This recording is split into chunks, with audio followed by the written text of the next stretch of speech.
उसको सिगरेट बिट्टू से जला के सब बाड़ी को, फिर उसको वॉयल है उधर पोखरा की साइड से एक जगह, उधर पुल है, पुल के नीचे उसको फिर रस्सी से बांध के ऐसे वैसा छोड़ के फांसी दे दिया।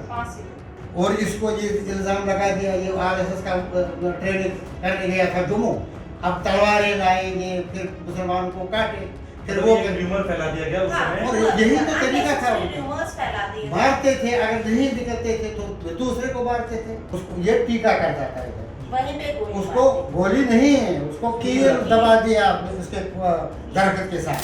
उनके खाते खाएंगे वो चाहिए पाकिस्तान।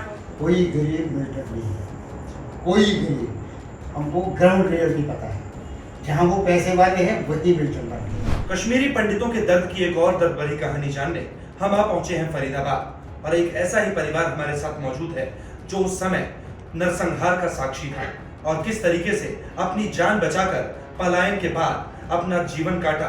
आज आइए उन्हीं से जानते हैं। सर, पहले तो टाइम्स नाउ नवभारत में आप सभी का बहुत बहुत स्वागत है। आप सभी ने कश्मीर फाइल्स देखी? जी हाँ, देखिए। तो फिल्म तो हालांकि 2-2.5 घंटे की है, ज्यादा उसमें मतलब जो भी दिखाया गया है सही दिखाया गया है 100%। कुछ कम रह गया है उसमें जो नहीं दिखाया है, जिसके हम गवाह हैं, हमारे रिश्ता है, हम सारे हैं जिनको मारा गया, उनकी तो जिक्र नहीं है। बाकी जो जहाँ जहाँ वो जा पाए वहाँ की है वो 100%। अच्छा, हर कोई बात करता है कि कश्मीरी पंडितों का नरसंहार हुआ, उन्हें मारा गया, भगाया गया, लेकिन एक उसके पीछे बहुत बड़ा दर्द ये है कि मतलब पलायन के बाद की बहुत बड़ी कहानी है। मतलब आपके साथ नरसंहार हुआ, आपको मारा गया, पीटा गया, आपको अपने घर से बेदखल कर दिया गया, लेकिन जीरो से जो लाइफ शुरू करने का फेज होता है वो बहुत कठिन काम होता है। तो अब मुझे अपने बारे में बताएं कि क्या हुआ था उस दिन, उस रात? क्या एक दिन की प्लानिंग थी या वो चीज बहुत दिन पहले से चल रही थी? बहुत दिन पहले से चल रही थी मारदार श्रीनगर शहर में। आप कहाँ के रहने वाले हैं? मैं रहने वाला हूँ डिस्ट्रिक्ट कुलगाम में। हाँ, तो बताइए आप वहाँ क्या काम करते थे, कैसे शुरू हुई वहाँ कहानी? मैं करता था, जमींदारी करता था, दुकानदारी करता था, मतलब जो गांव में होता है, भाग था, अखरोट थे, सब कुछ था। अपने घर पे बैठा था तो अचानक ऐसा हो गया, यहाँ एक गाँव में किसी को मारा, चिट्ठियाँ लगा दी आप छोड़ दो। पहले रिस्क किया थोड़ा बहुत, फिर दूसरे गांव में मार दिया दूसरे को, फिर ऐसे डर लग गया, धीरे धीरे फिर हमारे रिश्तेदारों को मारा। मेरा ये जीजा, उसको सिगरेट बिट्टू से जला के सब बाड़ी को, फिर उसको वॉयल है उधर पोखरा की साइड से एक जगह, उधर पुल है, पुल के नीचे उसको फिर रस्सी से बांध के ऐसे वैसा छोड़ के फांसी दे दिया। तो ये किस समय की बात है, कौन से? 90 बिल्कुल 90 की।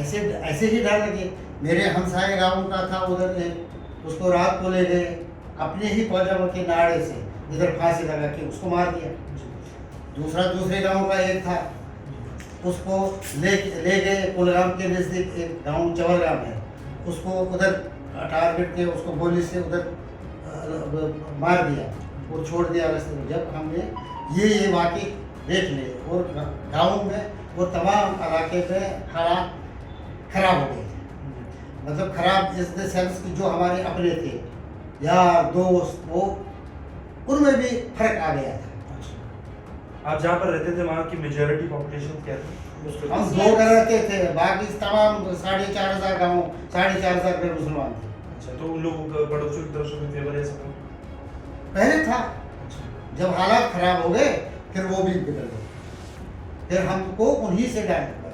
और जब हम भाग के आ गए, हमारा बाग था, मेरा दुकान था, मेरे जो चिट्ठी लिखी उसको बता दिया, वहाँ से दुकान पे से निकाल दो वो सामान क्या है, मैं फलानी जगह मेरा व्यापारी है उसको दे दो, जो उसका मेरा हिसाब होगा वो रख लेगा, बाकी अपने पास रख लेगा। नहीं किया उसने। फिर हमारे पास गैस नहीं था, मेरे कहा उधर कागज है बोले तो इसीलिए नहीं दिया। दुकान फिर एक वो लोकल एक बिल्डर गया था, वो आ गया, उन्होंने रात को बता दिया सिविल कर्फ्यू है हम सबों को, तो बाहर नहीं निकलना। घोड़े शोड़े कुछ रात को लाके हमारे 2 मकान और 2 दुकानें लूट के ले गए। ये 90s की बात कर रहे हैं। 90s के बाद लूट के ले गए। जब वो ले गए तो फिर हमने सोचा अब क्या करेंगे, अब तो हमको भागना ही पड़ेगा, क्या करेंगे। वो भी लूट गए और इसको ये इल्ज़ाम लगा दिया ये आरएसएस का ट्रेनिंग करने गया था जम्मू, अब तलवारें लाएंगे फिर मुसलमान को काटे, फिर वो र्यूमर फैला दिया गया उस समय। और यही तो तरीका था र्यूमर्स फैला दिए। मारते थे, अगर नहीं निकलते थे तो दूसरे को मारते थे और फिर टेरिबली मारते थे। हमने सुना बीच में ये था ये सर्बानंद प्रेमी एक टीचर था, पिक्चर में भी दिखाया हुआ। टीचर उसमें दिखाया है सर्बानंद प्रेमी, हमारी डिस्ट्रिक्ट का था, उसको ये टीका करता था इधर, वहीं पे गोली उसको मार दी। गोली नहीं है, उसको कील दबा दिया उसके दरख्त के साथ। मतलब इस तरीके की उस हाँ, समय। इस तरह जब हमने ऐसी वायलेंस देखी तो फिर हम सोच रहे हैं क्या करें। अच्छा आप ये बताइए किस समय आप लोगों ने अपना घर छोड़ दिया, ये डिसाइड किया कि अब हमें यहाँ से 90s में कोई 90s तकरीबन मार्च में। मार्च में, तो मतलब जैसे किताबों में हमने पढ़ा, फिल्म में दिखाया 19 जनवरी 1990 वो तो जनरल पलायन शुरू हो जनरल पलायन शुरू हुआ, लेकिन हालात उसके बाद भी खराब रहे, खराब नहीं, बात बिल्कुल खराब रही। बदतर हो गए। बदतर हो बदतर गए, हो गए। बदतर हो गए। खराब हो गए, कोई उधर टिक नहीं पाया कश्मीरी। तो फिर वहां से जब आपने पलायन किया मार्च में और मार्च अप्रैल के बीच में, हाँ, तो फिर आप कहाँ आए? हमारे जम्मू जम्मू में। जम्मू में एक कमरा लिया किराए पर, जी। उधर 2 फैमिलियाँ रहती थी, हम 2 भाई हैं और ये छोटे बच्चे रहते थे, सब रहते थे एक ही कमरे में, सब रहते थे 2-4 साल, फिर यहाँ आ गए। अच्छा आपके बच्चों से जानेंगे, पलायन जिस समय आपके पिताजी ने अपने गांव से किया, उस समय आप दोनों लोगों की उम्र क्या थी? मेरी उम्र उस वक्त 18 साल की थी, और जब हम वहाँ से निकल गए, जैसे लोग कहते कि फिर वो हो गया, फिर इसको जगमोहन ने भगा दिया या किसी ने भगा दिया। मैं अपनी आपकी कहता हूँ कि मैं जैसे शाम को निकला, अपने घर से बाहर निकला, ऐसे में रोड पे चल रहा था, तो मैंने एक बस को वहाँ पर देखा, कोई बंदा उस पर कुछ कपड़ा फेंक रहा जला के। जला। वहाँ पर एक दुकानदार था, मैं दौड़ के उसके पास चला गया, मैं यार किसने सरकारी बस को यहाँ पर आग लगी। कब कौन से ईयर की? 90 मार्च की। मार्च की। मैंने बोला यार ये किसी ने उस पर आग लगा दी। जी। तो आगे सब गांव वाले तो उसको आग वाग बुझा के हो गया खत्म। मैंने सोचा चलो ठीक है, आ गया मैं घर अपने वापस। नेक्स्ट डे मुझे इन्होंने गाँव वालों ने पंचायत बुलाई कि ये आग इसी ने लगाई, मतलब मैंने लगाई। मतलब आपने बुझाने का काम किया, आप ही को आरोपी हाँ, बना दिया। मैंने लगाई। तो फिर उन्होंने पंचायत बुलाई कि हाँ जी साहब अब इसको पुलिस के हवाले कर दो, वो कर दो, ये कर दो। क्योंकि वो खुद आतंकवादी थे, उनको पता भी था ये किसने लगाई हुई है, क्योंकि वो सब ये जानते थे। क्योंकि हमको पता नहीं था आतंकवादी मेरा दोस्त है कि कौन है, मुझे पता नहीं था, मगर उनको सब पता था कि कौन कौन आतंकवादी क्या है। उनको पूरा पता भी था किसने लगाई है आग, क्योंकि वो मुंह खोल नहीं सकते थे। अच्छा जी आप उसको दोबारा ये ऐसा काम नहीं करेगा, अब इसको ऐसे करो ऐसे करो ऐसे करो, मतलब उन्होंने बहुत हरास किया। तो उसके बाद हमने सोचा कि ठीक है ये जगह हमारे लिए रहनी लायक है नहीं है। तो अब वो जो बोले जी जगमोहन ने भगा दिया, वो भगा दिया, वो गलत है। और जो किसी ये ने आप भगाया नहीं, जो सर्कमस्टेंसेस हुए वहाँ पर उस समय, तो ये मेरे साथ सभी हुआ को है। भागना पड़ा। इनके साथ हुआ, डैडी के साथ हुआ, डैडी के घर में डैडी फिर अकेले थे। हम जम्मू एक शादी में आए थे, हम उस शादी के बाद आज तक अपने घर गए नहीं वापस, हमने अपना घर नहीं देखा। वो उस शादी कब की थी? शादी में 90s की, ये सारे जो आप डिस्कशन सब है। 90s जनवरी का फरवरी की शादी थी, ये हम शादी में आए। हमारी की शादी थी, हम दोनों आए थे जम्मू। जी। ये थे बच्चे घर में, इनको हिरास किया ऐसे।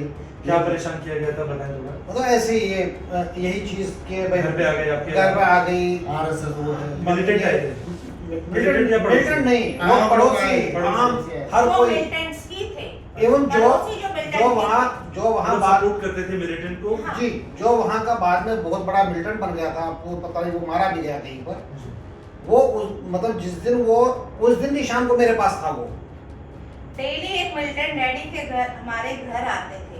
हम तो जम्मू में आए वो थे, आजाद- कैंप में थे। वो वहाँ से ट्रेनिंग करके भी आया था बंदा, डेली शाम को आता था। और आजाद जैसे कश्मीर लगा डैडी को बुझी। जो हमारे पेट नेम है, उनको जो बहने बुलाते थे उसी नेम से बुला रहे थे कि अच्छा और आज क्या बोल रहे हैं उसमें। वो डेली आके देखते थे कि इनके घर में कौन है क्या है। क्या एटमॉस्फेयर है, मतलब जायजा लेने आए। एटमॉस्फेयर क्या था, बस वही एटमॉस्फेयर था। डेली ये उनका डेली रूटीन था, मतलब हमें पता नहीं था। उसके हमारे बाद को जो- तो बाद में पता चला कि वो भी वही है। उसके बाद जितनी देर मैं अकेला उधर रहा, उतनी देर वो शाम को रोज मेरे पास आता था। अच्छा।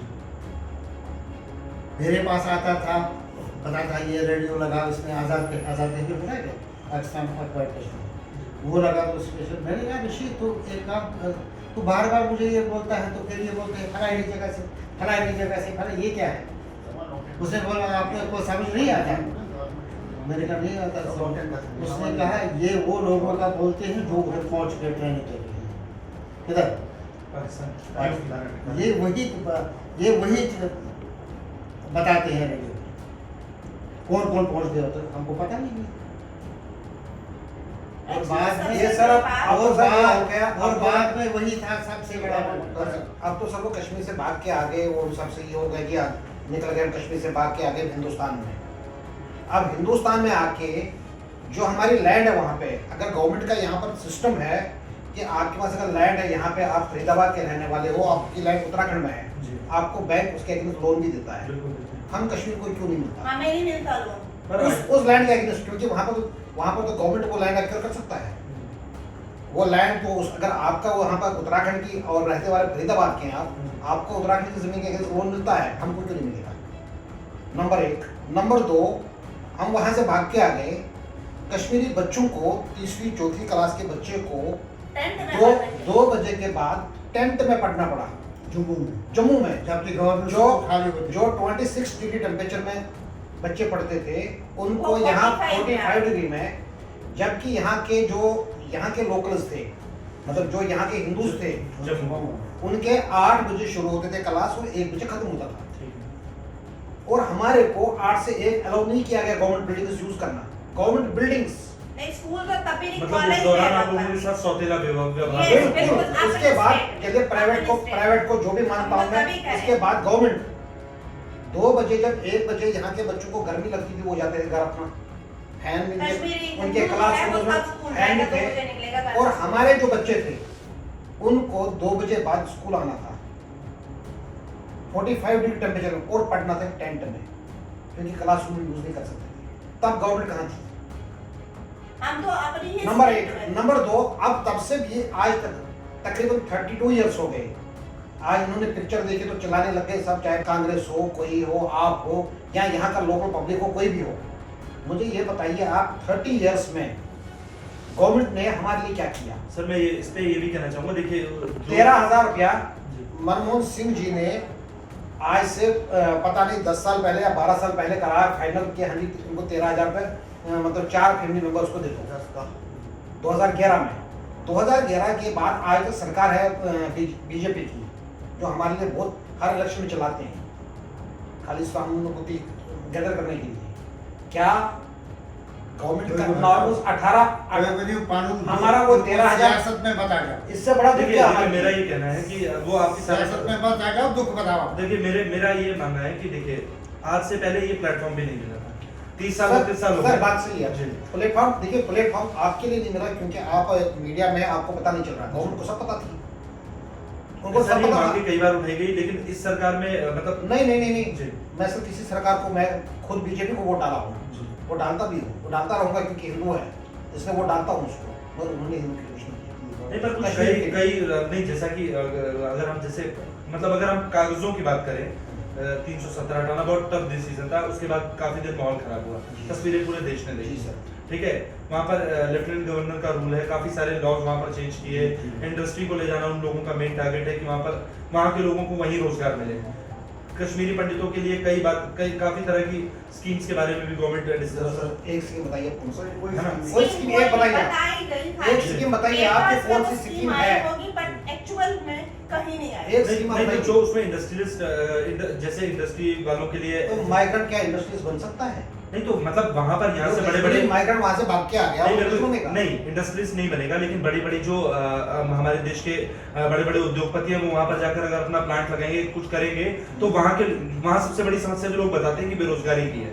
वहाँ के लोग आतंकवाद की तरफ बाहर इधर उधर इसलिए भटक रहे हैं क्योंकि वहाँ पर सोर्स ऑफ इनकम नहीं है। नहीं सर, ये ऐसी बात नहीं है, जी ये आज की कहानी नहीं ये है, कौन ये बोल रहा 1800 कुछ से चल रहा है ये। जी उनके मन में भी पाकिस्तान है, वो उनके खाते खाते हिंदुस्तान को, लेकिन हिंदुस्तान का चाहिए खाएंगे उनको और चाहिए पाकिस्तान, पाकिस्तान। चाहिए पाकिस्तान उनको। उनको आप इंडस्ट्री दे दो, उनको तब भी पाकिस्तान क्या पैसा चाहिए। उनके पास कम है? आप मुझे एक कश्मीरी दिखा दीजिए, कश्मीरी मुसलमान जो भीख मांगता हो, जिसके पास 2 मंजिला मकान ना हो, जिसको जो खाने के शाम लिए को रोटी ना खाने हो। के लिए रोटी ना हो, एक दिखा दीजिए आप। कश्मीर में यहाँ तो कोई हिंदुस्तानी नहीं बेचारा रहेगा। मर रहा है, उसको खाने को मिलता नहीं है, झुग्गी में रहता है, वहां पर एक भी झुग्गी नहीं है। वहां अगर झुग्गी है भी कोई, वो बेचारे यहाँ के लेबर जाते, उन्होंने झुग्गी बनाई हुई है। वो इस चीज के लिए नहीं है। आप ये सोच रहे कि वहां पर इंडस्ट्री आएगी फिर उससे खत्म हो गया, नहीं होगा उससे, मतलब कोई बदलाव नहीं आने वाला। उनसे बदलाव नहीं आने वाला। उल्टा क्या होगा, 370 खत्म हो गया, यहाँ का मुसलमान वहां जाके जमीन खरीदेगा, यहाँ के हिंदू नहीं जाएंगे। क्योंकि ये सीधी सी बात है, मैं एक हिंदू हूँ, क्या मैं एक मुसलमान डोमिनेटेड एरिया में रहूंगा? तो वो तो सर वो सेकेंडरी है, वो बता अच्छा, आप लोग ये जो बोलते हैं वहाँ गरीबी है, तो मिलिटेंसी की तरफ जा रहे हैं। कोई गरीब मिलिटेंट नहीं है, कोई गरीब। हमको ग्राउंड रियलिटी पता है, जहाँ वो पैसे वाले हैं वही मिलिटेंट बन गए, और वहाँ कोई गरीब है ही नहीं। जिसको खाने को वहाँ नहीं हो, कोई बच्चों आदमी को को कहाँ कोई मिलेगा फैमिली वैकेंसी? नहीं होगी जिसको खाने को नहीं है, रहने को नहीं है, अपना बाग नहीं है, अखरोट नहीं है, सेब नहीं है, सवाल ही नहीं है। ये अब प्रोपेगेंडा है, ये इसलिए है, इनकी गरीबी है इसीलिए तो इसको ये मिलिटेंट उसके लिए नहीं बना। अच्छा, आप जैसा बता रहे हैं, आप अपने जॉब को छोड़कर वापस आ गए, जॉब का बिजनेस सेटअप था, आपकी वहाँ प्रॉपर्टी रही होगी, गांव, उन सब चीज़ों का क्या हुआ? कुछ नहीं, खत्म। मतलब कब्जा करा किसी ने या फिर कहीं पर कब्जा है, कहीं पर मैंने बोला ना, कहीं पर जो कब्जा है, हमने कहीं पर ऐसे ही छोड़ा हुआ है। जो हमने तो ठेके, क्या कभी आपने कोशिश नहीं की कि यार मेरा, आप इनके बेटे हैं, क्या आपके माइंड में कभी आया कि यार मेरी भी जमीन है, मैं जाकर कभी सर कोशिश करता हूँ वहाँ मेरी तो पर? जाने से- कोशिश, मैं सर मेरी कोशिश यही है कि वहीं पर जाके रहूँ। अच्छा, आपकी? मेरी हमेशा कोशिश यही रहेगी जी। कि वहीं पर रहूँ, जी। मगर प्रॉब्लम ये है कि वहाँ पर क्लाइमेट ऐसा नहीं किया, वहाँ पर मैं देख भी पाऊँ। हम अपने वो घर में मिल्टन से एज इट इज आज भी है उतनी कुछ ही। कोई कम नहीं हुआ। कोई- नहीं, अभी तो कोई बात 6 नहीं। महीने पहले तो बिंदु अभी को मारा ना, हम- बिंदु के 6 महीने पहले तो हिंदू को मारा लाल चौक में। मतलब आज वहीं बैठा भरोसा था। नहीं है, मैं जाऊँगा उधर, भरोसा नहीं, दूसरे दिन मैं जिंदा रहूँगा। मारा ना अभी 6 महीने पहले। किसी का कोई भरोसा नहीं है। तो मतलब अब ये जो विजिटर आते हैं ना, ये उनकी पॉलिसी है, उनको पैसा मिलता है, जैसे पॉलिसी, उनके साथ छेड़ते नहीं है। कश्मीरी हिंदू के साथ छेड़ते। मैं अपने घर गई 2 साल 3 साल पहले हम गए, बट मैं ऐसे गई हूँ जैसे चोर किसी चोरी करने घुसता है ना, वैसे गई हूँ घर देखने। मतलब क्या था, मैं अपना घर अगर आप खुले से नहीं जा सकती, अपने घर में रह नहीं सकती, कश्मीर जाने के बाद भी मुझे होटल में स्टे करना है, क्यों? खबरों के पीछे की खबर को दिखाते हैं हम, आपकी आवाज को मुद्दा बनाते हैं। टाइम्स नाउ नवभारत को यूट्यूब पर लाइव देखिए, चैनल को सब्सक्राइब जरूर कीजिए और हां, बेल आइकन दबाना मत भूलिएगा।